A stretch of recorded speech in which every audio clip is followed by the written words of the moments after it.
একদম বাস্ত করে দেবো সব একদম।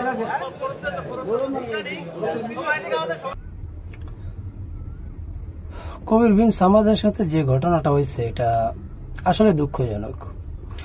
শুধু কবির বিন সামাদ না, এরকম ঘটনা তো অহরহ ঘটছে, আগেও ঘটছে, এখনো ঘটতেছে, ভবিষ্যতেও ঘটবে। তো এর প্রতিকার কি? আর কোনো প্রতিকার নাই। একটা জিনিস দেখেন, আপনি যখন মাহফিলের পোস্টারগুলো খেয়াল করেন, পোস্টারগুলোতে প্রধান অতিথি, প্রধান বক্তা থাকে একজন সেলিব্রিটি পদের একটা বড়সড় আলেম, আর প্রধান অতিথি থাকে আপনার সেই এলাকার ইউনিয়নের চেয়ারম্যান হইতে পারে, তারপরে উপজেলা চেয়ারম্যান হইতে পারে, এমপি, মন্ত্রী। তারা তো আপনি এমপি, মন্ত্রী তাদেরকে ডাইকে আনবেন, ডাইকে এনে তাদের কাছ থেকে 20, 50, 1 লাখ টাকা নিবেন। হ্যাঁ, তারা এই মাহফিলের জন্য স্পন্স করবে। এখন তারা টাকাও দিবে, তারা আবার আপনার পাশে বসে থেকে গালিও শুনবে। এটা কি সম্ভব নাকি? তো এটা তো কেউ সহ্য করবে না যে আমি একটা মাহফিলের জন্য 50,000 টাকা দিলাম, এখন আমার সামনে বসে আমার গালাগালি করতেছে, আমার দলের গালাগালি করতেছে। এটা তো কেউ মানবে না, আরো ভালো মানুষ এটা মানবে না। তো এখন আপনি এটার থেকে বাঁচতে হলে কি করতে হবে? এটার থেকে বাঁচতে হলে আপনি টাকা নেওয়া বন্ধ করতে হবে। এই সমস্ত বড় বড় সেলিব্রিটি আলেমগুলা টাকা নেয় 50,000, 1 লাখ।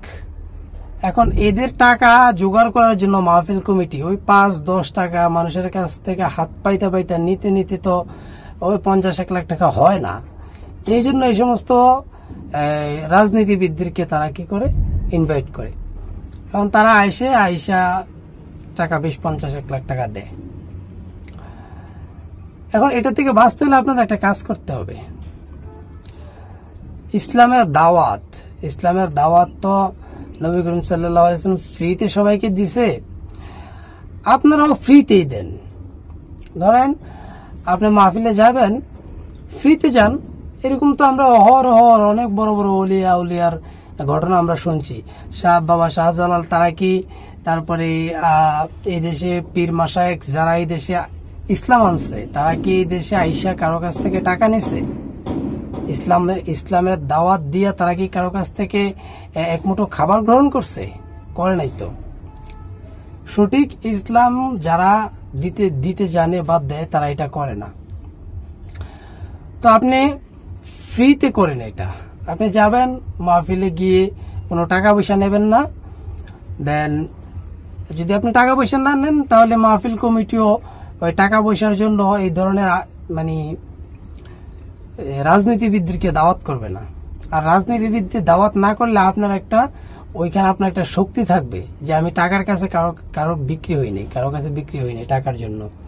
সুতরাং আমার যা ইচ্ছা আমি তাই বলতে পারি। তো টাকা নেওয়া বন্ধ করেন। আর মাহফিল কমিটিও টাকা উঠাবে না, এই সমস্ত মানুষদেরকে দাওয়াতও দিবে না। মাহফিলের ভরা মজলিসে কোনো হুজুরকে, কোনো আলেমকে অপমানিত হইতে হবে না।